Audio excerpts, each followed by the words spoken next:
Mi nombre es Claudio Esteban López, soy médico del servicio de diabetes del Hospital Llano de la ciudad de Corrientes y voy a iniciar la clase hablando de tratamiento de las complicaciones agudas de la diabetes mellitus. Primero, quiero expresarme sobre la hiperglucemia que se da en pacientes diabéticos o no diabéticos en una internación y puede ser secundaria a la resolución de un proceso infeccioso o relacionado a complicaciones cardiovasculares como infartos agudos de miocardio, episodios de trombosis o accidentes cerebrovasculares. También se puede presentar ante una cicatrización inadecuada y no es un evento que se limita solo a pacientes diabéticos. También hay que tener en cuenta que se puede presentar en pacientes no diabéticos. Por definición, la hiperglucemia es un valor mayor a 140 miligramos por decilitro y el tratamiento está recomendado cuando los niveles de glucemia se mantienen en forma persistente por encima de 140 o 180 miligramos por decilitro.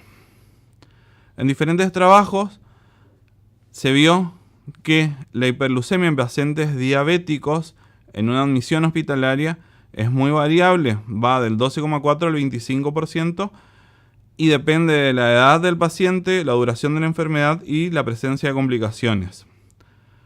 Es decir, que la prevalencia es incierta, que está subestimada la hiperglucemia en un 40% de los internados y la importancia que es la cuarta comorbilidad al alta hospitalaria. Un estudio realizado por el doctor Umpierres en la admisión de un hospital de Georgia, donde se tomaron 2.030 pacientes, los cuales fueron clasificados con hiperglucemia en aquellos que tenían una glucemia en ayunas mayor a 126 o al azar mayor de 200, independientemente de la presencia de diabetes o no. Se hizo un seguimiento para poder ver su relación con la mortalidad de estos pacientes. Se vio que en la mortalidad total era mayor en aquellos casos de nueva hiperglucemia y en los de diabetes conocido era menor, una relación de un 16% para nueva hiperglucemia y un 3% para diabetes conocida. En unidades que no eran de cuidados intensivos también fue mayor la mortalidad para aquellos casos nuevos de hiperglucemia y menores para la diabetes conocida. Y en unidades de cuidados intensivos fue mayor la diferencia en mortalidad para aquellos pacientes que presentaban hiperglucemias por primera vez versus aquellos con diabetes conocida. Que se concluyó es que aquellos pacientes no diabéticos que presentan hiperglucemia tienen un peor pronóstico, por lo cual es la importancia de identificar y tratar este evento. Con respecto al tema de complicaciones agudas, la cetoacidosis y el estado hiperosmolar hiperglucémico no cetósico pertenecen a las complicaciones más graves de las diabetes, que parten del espectro propio de la hiperglucemia y ocupan el extremo, o sea, la parte más grave de este espectro. La tasa de ingresos hospitalarios es menor para el estado hiperglucémico no cetósico que la cetoacidosis diabética y representa alrededor del 1% de todas las admisiones de diabetes primaria. Se da mayormente en personas mayores de 65 años con diabetes tipo 2, aunque la mortalidad en este evento es mayor a la de la cetoacidosis diabética y ronda entre del 5 al 20%. ¿Por qué? Porque es más frecuente la enfermedad subyacente y las comorbilidades que presentan estos tipos de pacientes. Cuando uno recibe a un paciente, ya sea con cetoacidosis o un estado hiperosmolar hiperglucémico no cetósico, tiene que hacer un examen físico completo, tiene que hacerlo rápido por la urgencia del cuadro y debe contemplar el estado de las vías respiratorias, de la circulación, el estado mental del paciente, qué eventos pudo haber llevado al paciente a este estado y el estado del volumen circulatorio. Cuando se solicita laboratorios, debe tenerse en cuenta la glucosa sérica, electrolitos séricos, un hemograma, análisis de orina, cetonas en orina si se dispone. Hay que calcular la osmolaridad plasmática. Si se tuviera la posibilidad de medir en sangre cetonas, se tendría que pedir. Y gasometría arterial si el bicarbonato sérico se reduce en forma considerable. También hay que solicitar un electrocardiograma al ingreso de estos pacientes en la internación. Bien, el tratamiento de estos eventos es un estado de emergencia, son emergencias médicas. Y su principal tratamiento es el tratamiento con insulina y la corrección de las anormalidades, tanto de la depresión de volumen, o sea, de líquidos, y la pérdida de electrolitos. Debido a la hiperglucemia, incremento de la osmolaridad, con eso se empieza a perder tanto líquidos como alrededor de 70 miliequivalentes de sodio o potasio por litro. También se presenta una acidosis metabólica en el caso de la cetoacidosis diabética y se empiezan a agotar por esta pérdida el potasio. Algo muy importante al inicio del tratamiento es la hidratación. Con la hidratación se busca restablecer la volemia, mejorar el flujo renal y también, obviamente, mejorar el gasto cardíaco. Con este tratamiento se reduce la glucemia entre 30 y 70 miligramos decilitro. No es un tratamiento que va a revertir la acidosis, pero va a empezar a disminuir la glucemia, así como la osmolaridad plasmática. También existe una reducción y hemodilución de hormonas contrarreguladoras. Bien, lo que hay que tener en cuenta son las velocidades de reposición. Una reposición rápida está relacionada con una mayor tasa de edema cerebral. Y una reposición lenta se maneja mejor la concentración de potasio. Al disminuir en forma brusca la osmolaridad, hay un ingreso brusco también de líquido a nivel celular. Eso es lo que hay que evitar. Y en la reposición lenta hay una menor tasa de acidosis hiperclorémica. La pérdida promedio de líquidos son, en pacientes con cetoacidosis, de 3 a 6 litros y mayor en estado hiperosmolar hiperglucémico no cetósico, entre 8 a 10 litros.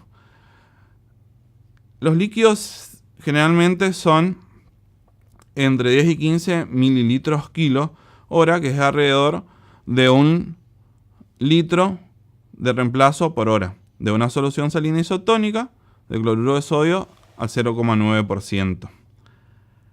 El 50% del déficit se debe cubrir entre las 2 y 24 horas.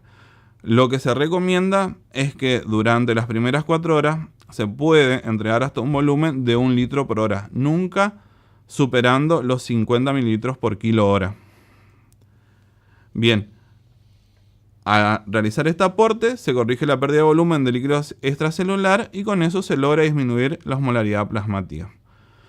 Una vez que se llegue, obviamente que esto es un tratamiento combinado con insulina, alcanzar una glucemia de alrededor de 250 miligramos decilitros, se debe agregar dextrosa con el fin de evitar las complicaciones por hipoglucemia. Algo a tener en cuenta muy importante en el tratamiento son las concentraciones de potasio. Con una diuresis efectiva y con un potasio mayor a 5 miliequivalentes litros, no hace falta reemplazarlo. Si es de 3 a 5, se puede aportar entre 20 a 30 miliequivalentes litros y si es menor a 3, entre 40 y 60 miliequivalentes litros. Algo de suma importancia es nunca empezar el aporte de insulina con un potasio menor a 3,3 miliequivalentes litros. Y siempre hay que hacer un seguimiento cada 2 horas con dosaje de potasio y electrocardiograma para que no ocurra ninguna alteración a nivel cardiovascular. Otro punto importante es, ¿ponemos o no ponemos bicarbonato si necesitamos? No hay evidencia de que el bicarbonato por sí solo mejore la acidosis, ni el estado neurológico del paciente. Y tampoco tiene impacto alguno sobre la cetosis. Pero en diferentes trabajos se vio que la reposición por debajo de un pH de 7 o 6,9% sería indicación. Lo que se aconseja es reponer 100 mil equivalentes de bicarbonato de sodio en 400 mililitros de agua estéril, más 20 mil equivalentes de cloruro de potasio. Y si el potasio fuera menor a 5,3 mil equivalentes, esto debe durar 2 horas la reposición. Debe durar 2 horas. Acá también se aconseja que por ahí la solución fisiológica será, en vez de ser al 0,9, sea al 0,45 para no exagerar el aporte de estos compuestos.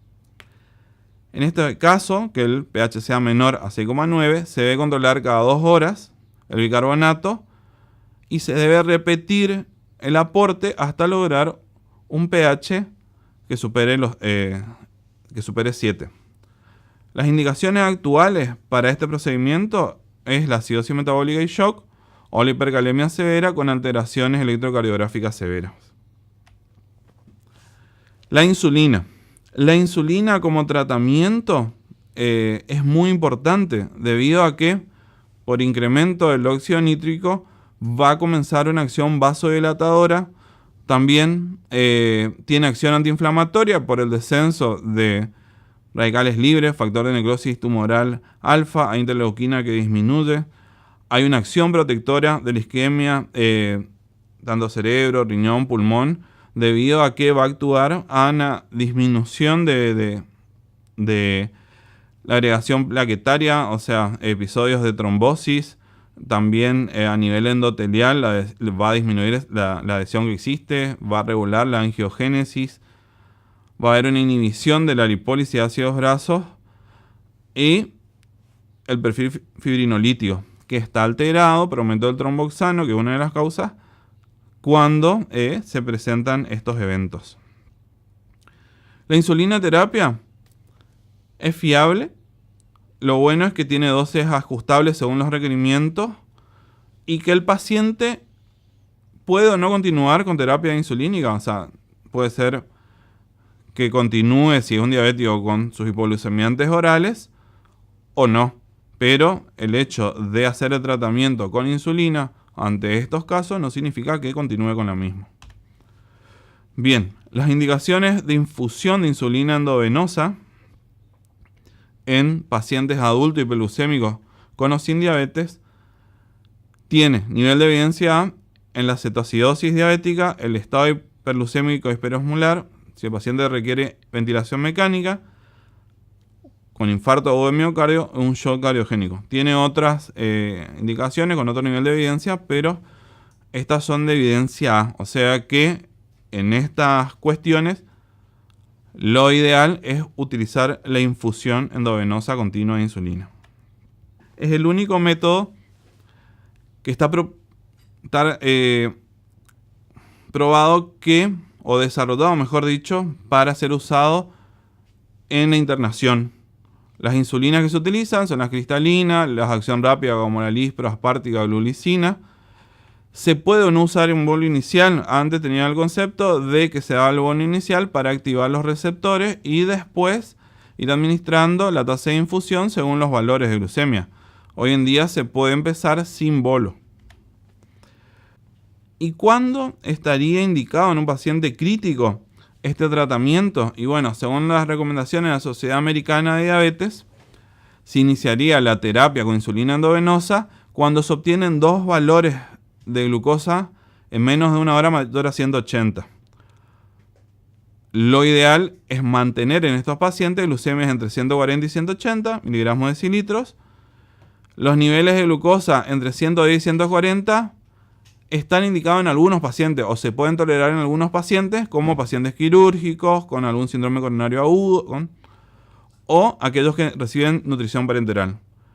Los extremos que se deben evitar son los valores de glucemia menor a 110 miligramos de decilitros o mayores a 180 miligramos de decilitros debido a que fueron comprobados por diferentes estudios realizados en unidades coronarias de cuidados intensivos y pacientes postquirúrgicos, que aumentaba la mortalidad. Esto se hacen a través de protocolos de infusión, lo cual para el personal que lo utiliza da seguridad, son eficaces y tienen menos tasas de hipoglucemia que otra forma de aporte insulínico. Yo voy a presentar un protocolo de insulinización que fue redactado por la Federación Argentina de Sociedades de Endocrinología y el Hospital Italiano de Buenos Aires.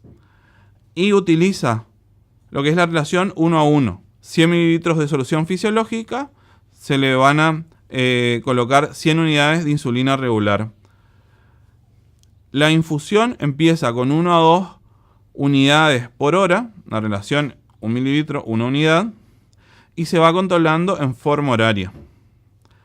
Si 2 controles consecutivos se encuentran dentro del objetivo glucémico, se van a espaciar cada 2 horas los controles. Dentro del objetivo glucémico, lo que hablábamos era mantener entre 140 y 180 miligramos de decilitro la glucemia. También habla del aporte de glucosa por día de 125 gramos en forma simultánea al aporte de insulina, que es una dextrosa al 25% a 21 mililitros hora.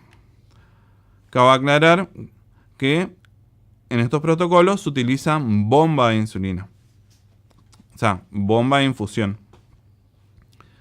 Acá está el ejemplo del protocolo. En el primer control, sin importar la glucosa previa, si se tiene mayor a 300 miligramos de decilitro, se aumenta 1,5 mililitros hora la infusión endovenosa. Entre 180 y 300 se aumenta 1 mililitro, sin importar el valor previo. Y si se tiene entre 140 y 180 y la glucemia previa fue menor a 140, se aumenta 0,5, o sea, media unidad a la infusión. Si la glucemia previa fue de 140 a 180, se mantiene porque está dentro del rango de normalidad. Si la glucemia previa fue mayor a 180 y desciende entre 140 y 180, se va a disminuir media unidad por hora a la infusión. Si tuviera entre 101 y 139 y la glucemia previa fue mayor a 180, se disminuye la infusión al 50%. Y si la glucemia previa fue menor a 180 miligramos de decilitro, se disminuye la infusión a 1 mililitro hora. Si la glucemia está entre 70 y 100, sin importar el valor, se suspende la infusión y se controla cada 30 minutos. Si fuera mayor a 100, se controla cada 1 hora hasta lograr 2 controles consecutivos de glucemia mayor a 180. Y ahí se reinicia con el 50% del goteo que se cerró la infusión.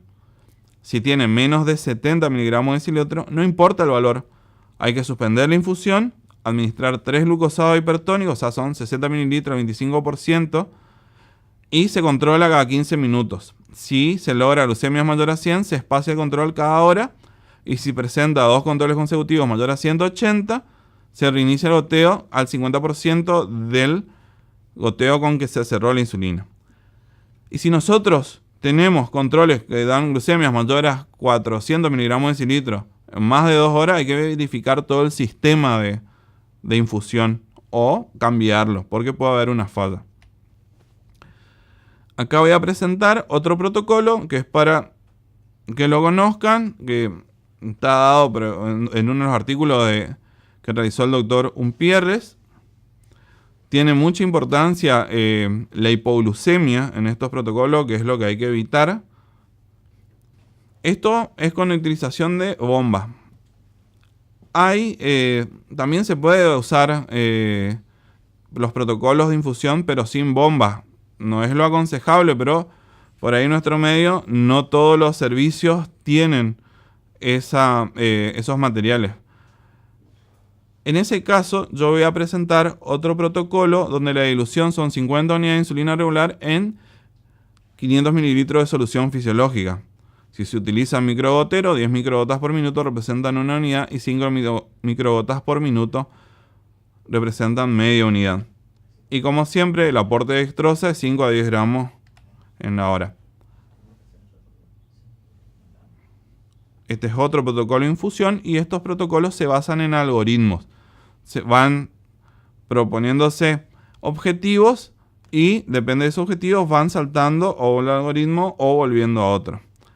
Este es un protocolo de infusión de la Sociedad Argentina de Diabetes, presentado en uno de sus consensos, que también es por algoritmo. Se realiza la medición de glucemia y va diciendo las unidades horas, que uno lo puede hacer con bomba o si tiene microgotero.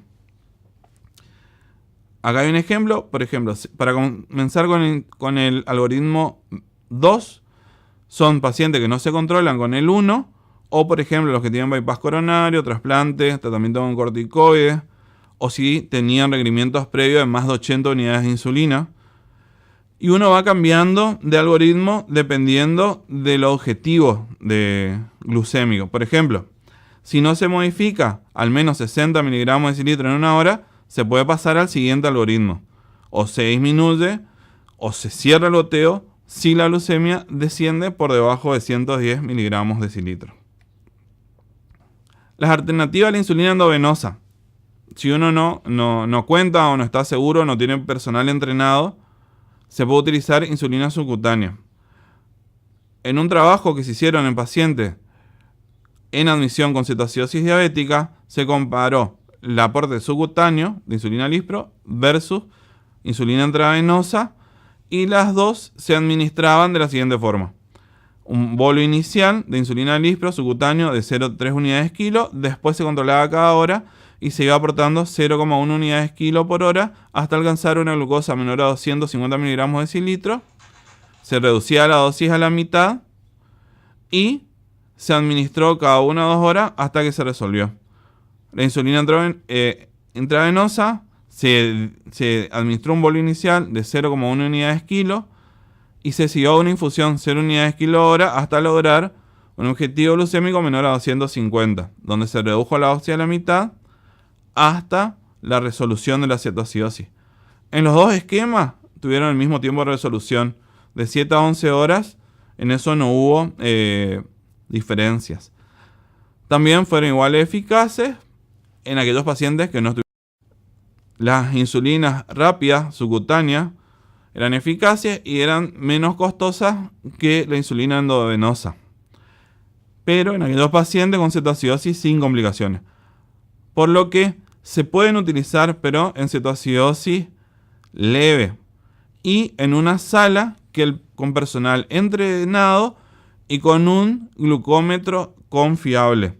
Siempre sea protocolo de administración endovenosa o subcutánea, el personal médico y sobre todo la enfermería, que juega el papel más importante, tiene que estar entrenado, muy entrenado en este tipo de tratamiento. Acá coloco o se ven dos protocolos de salas de internaciones, uno para administración de insulina subcutánea y otro para administración de insulina endovenosa, por lo que tiene que haber en cada servicio un registro y tiene que estar todo anotado. Los protocolos, independientemente de cuál se use, deben estar adaptados a las necesidades de los servicios. Uno puede tomar los que son por algoritmo, los que no son por algoritmo o los que son subcutáneos, pero tiene que protocolizarlo según el requerimiento de su servicio. Lo importante es que sepan que se debe realizar, que son procedimientos seguros y que se debe requerir un personal muy entrenado. Otro punto a tener en cuenta en el tratamiento son las cetonas. El cetoácido predominante es el beta-hidroxibutirato.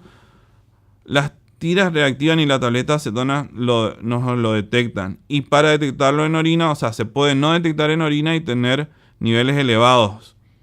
Cuando se elimina por orina, esta se puede detectar hasta las 36 horas, lo cual sirve para determinar si uno detecta en forma temprana la acidosis, pero no, para la evolución o seguimiento no sería el mejor método. Se pueden utilizar detección en orina y por ahí también se pueden, si cuentan los servicios, porque es muy costoso, detectar cetonas en sangre. Eso sería lo ideal. Inclusive hay sensores que están en nuestro medio que sensan cetonas. Y bien, ¿cuándo uno sabe que está en resolución una cetoacidosis, un estado hiperglucémico hiperosmolar no cetósico? Y bueno, en la cetoacidosis, cuando la brecha aniónica es menor a 12 mil litros, como le decía, la cetonemia o la cetonuria puede durar 36 horas. En el estado hiperosmolar hiperglucémico no cetósico, el paciente está mentalmente alerta, o sea, sale del trastorno neurológico, hay una osmolaridad por lo menos menor a 315 miliosmoles kilo, y el paciente es capaz de comer. Y según la Sociedad Americana de Diabetes, para disminuir o suspender el aporte de insulina endovenosa, los criterios son para una cetoacidosis, una glucemia sérica menor a 200, y para un estado hiperosmolar hiperglucémico menor a 250, entre 250 y 300. Para la cetoacidosis, una brecha aniónica menor a 12 mil litros, un bicarbonato mayor a 18 mil litros y un pH venoso mayor a 7,3. Cuando se va a hacer la transición de insulina endovenosa subcutánea, siempre tienen que esperar para cortar la infusión. 2 horas en el caso de que se coloque una insulina basal y 15 minutos alguna insulina rápida, con esquema análogos de acción rápida. ¿Cómo se calcula la dosis que se va a colocar?